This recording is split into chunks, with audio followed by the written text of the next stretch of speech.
Hey everybody, it's Zeidoktor here with Typical Manga Fan, and this episode of Typical Manga Review is going to be dedicated to Bleach 662, God of Thunder 3. And we open up with continuation of the battle between Yoruichi and... Alright, I just blanked on this guy's name. What was this guy's name again? Askin, thank you. Asking. I legitimately forgot. It's like he's just kind of lamenting the fact that he's getting all this stuff done to him and he still won't die. I can feel it. Feel myself still far from death's door. It's like, and he just talks about how he's immune, blah blah blah, and Okay, yeah. Yoruichi's on her knees basically. Oh, I was about to say stop right there because if you look at this, the way they introduced the chapter, isn't this exactly like almost panel for panel of when they introduced it with Ichigo? Remember, he was monologuing about the elite guard, and he's like, isn't that right, Ichigo Kurosaki? And Oh yeah, you're right about that. And then it shows him on the ground, and then it shows Yoruichi on the ground, and I'm just like, this is a literally almost a panel for panel type of thing. He has Aizen's habit. He likes the sound of his own voice. Yeah, it's like the thing is like this is just from 5 chapters ago, right? A little more than that, I'm sure. It's roughly about that. And here's the worst part: is that when that happened the first time, Yoruichi was like, "Oh, it didn't work on me because I'm smart enough not to fall for that." And now you see her in this position, it just kind of feels that type of like, oh my gosh, Yoruichi actually knows, like, she's actually smart enough to, know how to handle this guy. That feeling is taken away. I understand that he's not an easy walk in the park, Yeah. but at the same time, it's sort of like, well, now she's just like Ichigo, which makes the feeling that we got that she was, smart and was very careful about what she was doing. It's gone. We just think that she's just like anyone else. Oh, and it's going to go downhill from there. It's just I don't like, I don't understand how it's like he's plagiarizing himself, but he's not even waiting for like a year. He's like doing it literally like a month ago, like from a month later. Yeah, he does seem to be surprised that she's lasted this long. Apparently, he did some kind of spiritual power oxygen nitrogen hybrid poison ball. So it's like the fact that you're still haven't kicked the bucket. I don't know quite what to make of that. I have a question too, though. So when the first time it happened to Ichigo, we were supposed to be surprised, right? Mm-hmm. When, when I read the chapter the first time, the moment he says, "Care to share your opinion on the matter," I knew exactly what was coming up on the next page. I was going to see Yoruichi on the ground somewhere, and that's what it was. Like, and but the way Kubo wrote it is as if it was supposed to be a surprise as well. Is that supposed to be what we're supposed to the case? Like, was he trying to surprise us? Because that's a really poor attempt. Because like, this is such a carbon copy of the Ichigo one. That's like, if you remember what happened like a month ago, you'd be like, oh, is Yorichi on the ground? I don't. And meanwhile, she's making a similar claim. Like she's wondering what's up with Askin because like he's just toying around. Like she's not letting her live, but not killing her either. Don't know what to make of that either. Oh no, you got it all wrong. I'm trying my very hardest here. In fact, I'm certain if it were anyone else, they'd have been dead long ago. And on that note, Yoruichi takes note of Yuziro, who is barely holding on. The Yuziro death watch continues. You think about it. If Yushi was gonna die, he'd be dead by now, right? Yeah, and frankly, the event that comes up on the next page or two makes me think that my prediction will not come true after all. But we'll get to that in a moment. Yeah. So, not Yoruichi, Yushi was on the ground, coughing up a lot of shit, of blood. And who else is here? And then basically Askin comes in and he's like, "I know what you're thinking, Yeah. or I don't know what you're thinking, but it's not.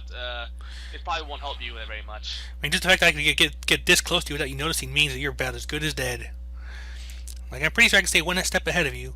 I believe that's what you call a true lethal dose, wouldn't you say? Shio and Yoruichi. Looks like it. In comes Uruhara. Looks like you got stuff full of a lethal dose from where I'm sitting. Which immediately gets Uruhara kicked in the face. So, oh my. Okay, just a warning. We're gonna see a lot of Yoruichi's ass in this chapter. Yeah. So basically, there's a lot of stuff about asses and. He does, though, to Urahara's credit, he does apologize that the line was just a bit vulgar. Yeah, but Yoruichi's like, if you're gonna apologize, try doing it without grabbing my ass first. So apparently, this is such a. I mean, yeah. Finally Urahara Kisuke comes in to do something, right? Because he's been in the background for such a long time. Yeah, and of course, And, like and this is gonna spell out one of my problems with this whole chapter later. But then Ask is like he recognizes Urahara, and like another headache comes falling right in my lap. It's like Urahara's like, oh, you know me, pleased to make your acquaintance. And apparently, what's going on here is Askin finally tells us. Oh no, wait, there's some. Sorry, I'm getting ahead of us here. Like yeah, well, he implies something that Urabok has made note of Urahara, and then he and Urahara in this moment is touching Yoriji's ass, and of course by doing so he injected something into her that negates the poison.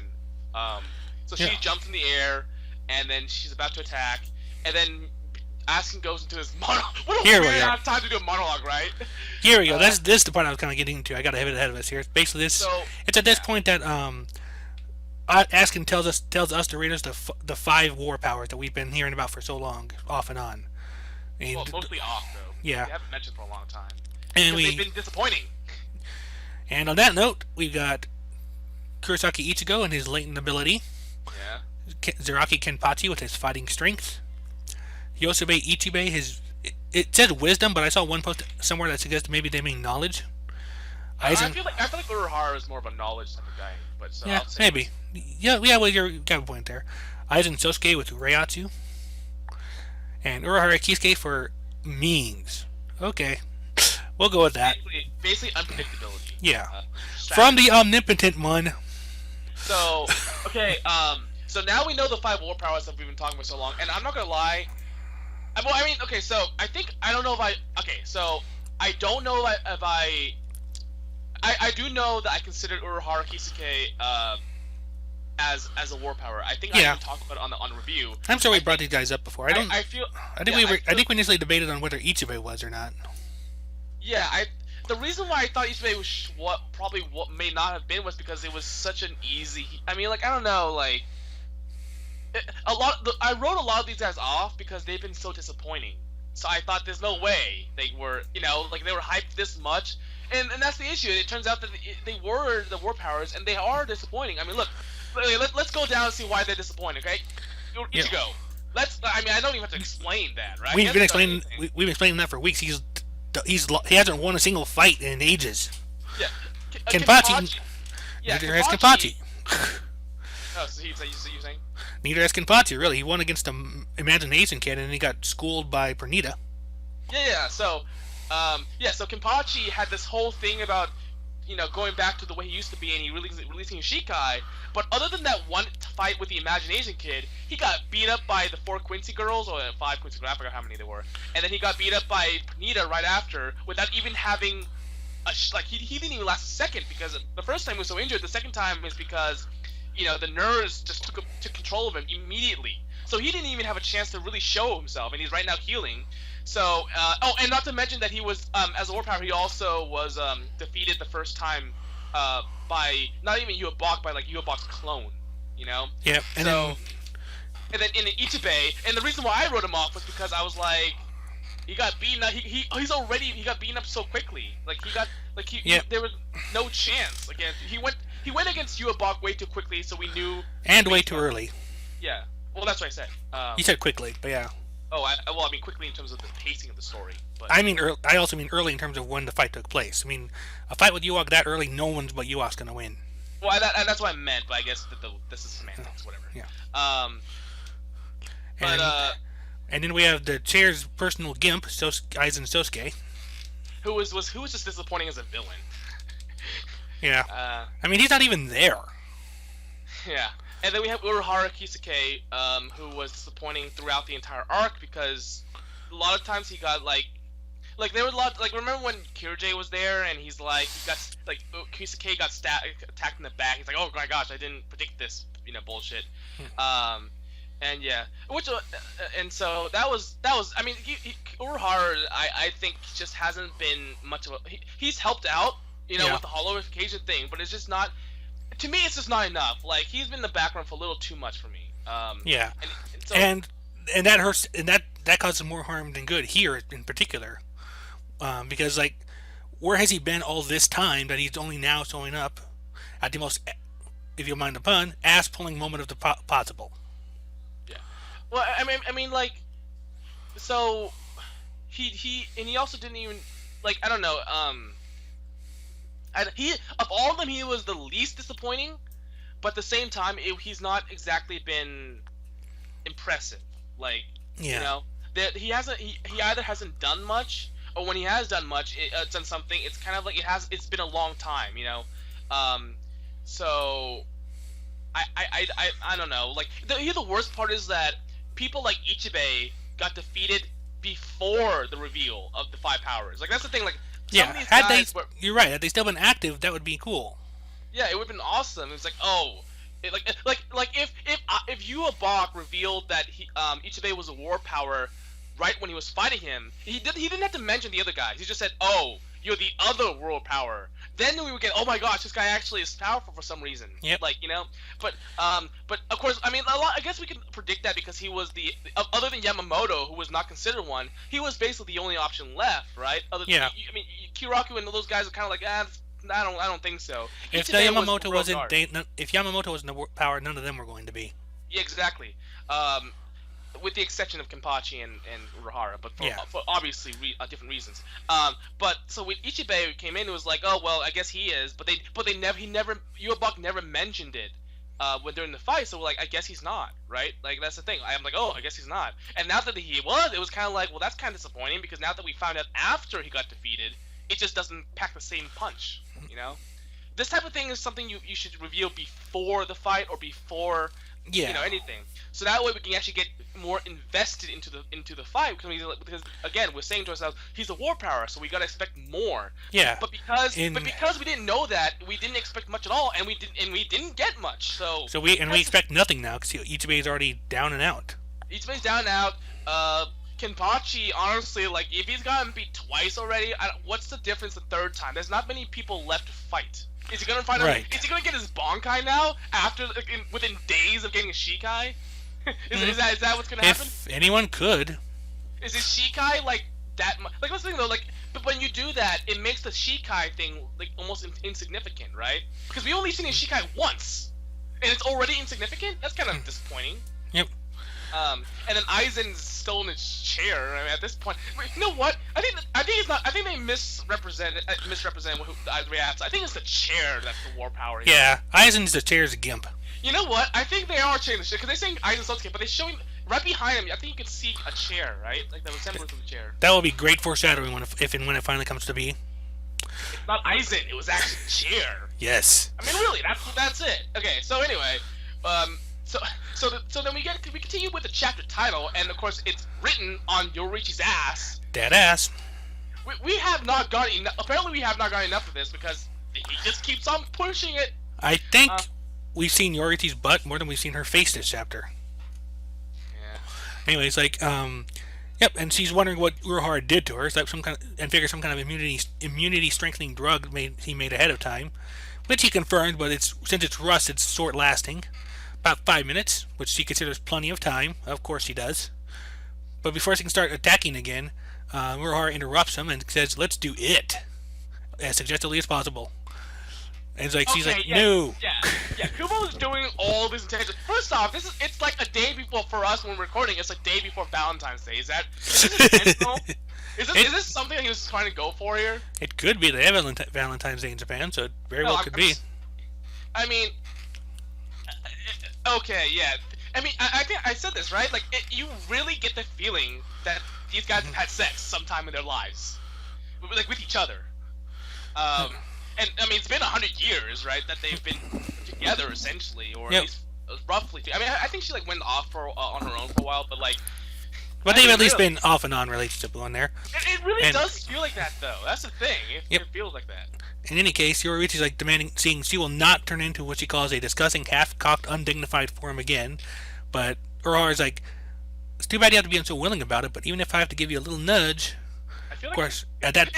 you know what's really weird is that it's like he's pressuring her into sex. That's what really feels uncomfortable about this. It's like he's pressuring her into sex. It doesn't feel like that? Not to me, but okay. Like he's saying, let's do it, it'd be too bad to be so unwilling, but even I have to give you a little nudge, and then she's doing that thing with her arms that kind of makes it look like she's like, no, don't touch me, you know? Yeah. And but in this case, that she does try to attack, but she's Askin interrupts the moment Yoruichi attacks, but she's still not quick enough to actually like do damage. Because she's still banged up, he can still hit her back, and you may have recovered some, but it should be pretty obvious that you don't stand a chance the way you are now. At which point Urahara calls out to her, shows him a little paper, shows him a paper that says like, as soon as I peel this off, you'll transform. Which is like, oh shit. But why would she transform when it feels like, is he controlling her or something? Something's going on, that's for sure. Like, is this just him like mocking the fact that he has control of her, or is he because he's actually peeling something off, and that peeling makes her transform? Like, if there's anything to it, we will probably find out next week. For the moment, though, we get a nice big blast of lightning going up. Askin gets away, but just in time to see Yoruichi has turned into a Thundercat.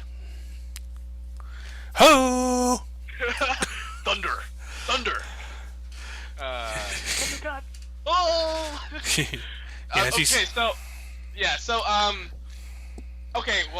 So they're really testing us. Yeah. Because they're really enticed. Like, they're making a half cat as sexual as possible. I mean, at this point, I mean, if I think she looks sexy, is that considered a fur? Am I a furry, or is that just cat girl things are close enough that I don't think it really qualifies. And she's still half human. Like, the only cat part is her hands and her tail. The butt and the face and everything else is still human. Yep. Speaking of, it looks like her pants have disappeared. Yeah, I know, right? So. It's so sexual. Holy shit! I mean, he's really gory. This is the chapter, a fan service chapter. Yep. Before we get into griping, I do have one serious question I want to ask your opinion on. Do you think that one of the reasons Yoruichi did not want to go into this form is because she has no control over what she does while she's in it? Yeah, I'm thinking that she has a personality change. Someone actually pointed it out. Maybe that there's a personality change. My thought was that she would go feral. Well, that's technically a personality change. Yeah. Anyway, but that's pretty much where the chapter ends on there. Like, it's just her in all decked out in lightning kitty form. Yeah. So, other than the fact that this is basically Yoruichi's ass, the chapter, or fan service. Yeah, I mean the fan service or fan first service, the chapter. I mean, it was, I don't know, like, okay, well, first off, I have to ask myself and ask you, like, is she gonna ever use she has to have a Shikai and a Bankai, right? Because the only exception to that rule was Kenpachi, who didn't have a Bankai, but Yoruichi was never talked about as being another exception. So unless he simply doesn't have a Zanpakuto in the first place. Well, the only exception to that one was Nanao. Right. They would And they actually, in the anime, I know they've shown her with the sword, but in the manga, I don't know. And honestly, like, I mean, again, there's, I guess, I don't, is that what? Maybe that's the next steps. Like, I guess maybe after the Demon Cat thing may or may not work, then that's when she uses a Shikai or Bankai or whatever. I'd rather just say that this is her. Like, you know, the thing is, I'd just rather have this be her Bankai. You know what I'm saying? Like. Yeah. Just have, you know what a Bankai, her Shikai should have been that thing she used against Aizen, like you know, like it turns into like you know the I don't know what they call them, like it's not like a, you know, remember what that those metal stuff that she had on her hands and her legs when she fought against Aizen? Yep. Yeah, that could have been a Shikai. Okay. Anyway, actually, you're referring to the things I actually don't think I do remember what you're talking about right there. Okay, so back when she fought against Aizen, she had like wrist, like metal, they're not gloves because they're metal. Oh, they're metal gloves. Okay, the metal, okay, I remember. I just looked it up. It's called the anti-Iero armor. Okay. Which is it's a set of metal gloves and boots that was invented by Kisuke to counter an Arankar's Iero. Okay. And so she used it against Aizen. And I'm just like, well, that it fits perfectly with her fighting style. So why not just have it, instead of being a Kisuke, you know, invention, just have it be her Shikai, and then this could be her Bankai, you know. So, but anyway, yeah. I really don't know if I really don't know if they're gonna ever go for that, because it's just like at this point you gotta use everything you have, right? Yep. So her not using it, it's I hope it's not some stupid reason like, oh, I don't like it. It's like, no, at this point you gotta go for the whole. And then again, she did that with the stupid with the not stupid, but like with the cat thing. She's like, I don't want to do it. She's like, well, at this point, who cares? Like, Yeah. do it. I'm not. I don't want to do it. Oh, you're gonna do it. I won't do it. I'll make you do it. But of course, we have to ask ourselves, how was Kisuke able to do this? Even though it was against her will, you know. There's probably something we'll see in the next chapter or two. Yeah, is it maybe because he controls her from the injection, or maybe they have some prior thing he did to her? That sounded weird, but whatever. Yep. I Hey, don't know. and I have to admit, I was expecting you to be a little angrier at this chapter than you seem to be right now. Because let's think about this for a moment. What are some of the major faults that we've been discussing when we discussed Bleach chapters recently? Actually, yeah, yeah. Because I actually brought this up on a forum there. Like they actually noted it as well. But it's like, among the Bleach, I'm just going to quote the post here. Among the faults that we've taken issue with are ass pulls from nowhere. That's Urahara. The treatment of female characters in general. That ass. The female characters seem incapable of doing anything without a male character's aid in particular. Again, Urahara. And to top it all off, this is all happening to your favorite female character. You know why I feel like I'm not showing that much emotion right now. The rage is just taking you past that point already. You're in that tranquil rage mode. Basically, like it is such in my face that at this point I'd literally just blow my head off. I mean, like my head would explode. So I'm at a point where I'm just resigned. Like I'm resigned to all this shit in my face. Yeah. Like, I'm just like. Okay. I mean, because this is exactly the issue I had with Rukia's fight with the fear guy. Oh yeah. I mean, that is exactly the reason. I mean, you got more about the whole Absolute Zero thing. For me, this whole exact situation would piss me off about that. No, not even the Absolute Zero. What annoyed me about that fight was more so the Byakuya than the Absolute Zero. It was just the Absolute Zero. I talked more about the Absolute Zero, but I was more upset about the Byakuya thing. And you know what really upsets me the most about this chapter? With Urahara there, Yuzuru might survive. I was about to say that. I was going to say Yusuke's alive. I knew you'd say that. I mean, because like I said, everything was all set up perfectly. Yuzuru was good as doomed. But now we have Urahara in here. We have a girl, Orihime, who can resurrect the dead. I mean, come on. Even if he did die, I'm sure that they would find a way to resurrect him or something. I don't know. Remember, this guy is a walking, what they call Bishonen or whatever. Yeah. He's a walking pretty boy, okay? Yeah. I don't think Kubo's gonna say no to all that merchandise, profit, right? I mean, he's basically gonna. I mean, nope. Just imagine, like I said, one person points out here. Just imagine making him a cat boy. I mean, his sister's a cat girl, so.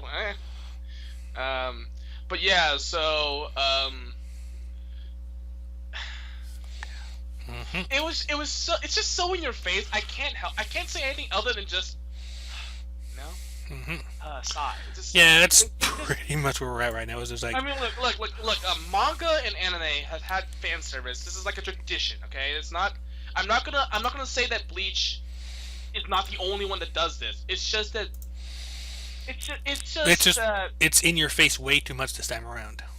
And it's not in that it's coming off of all the other stuff that we had a problem with. Like it's he's not stopping it, he's accelerating it, if anything.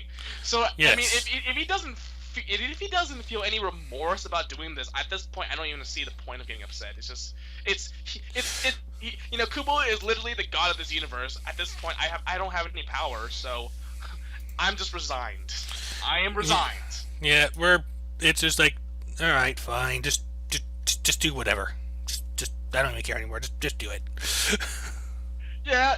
I mean, there are still some things he would do that he could do that would get me upset, but right now, for now, I'm just in my seat, just gonna sit back a bit and just take it all in. Just let it happen. Yep. And with that resignation, I think we are ready to finish off this review. That has been our review of Bleach, chapter 660. What was it now? 62. Ass of Thunder 3. Go ahead and take us away. Bye.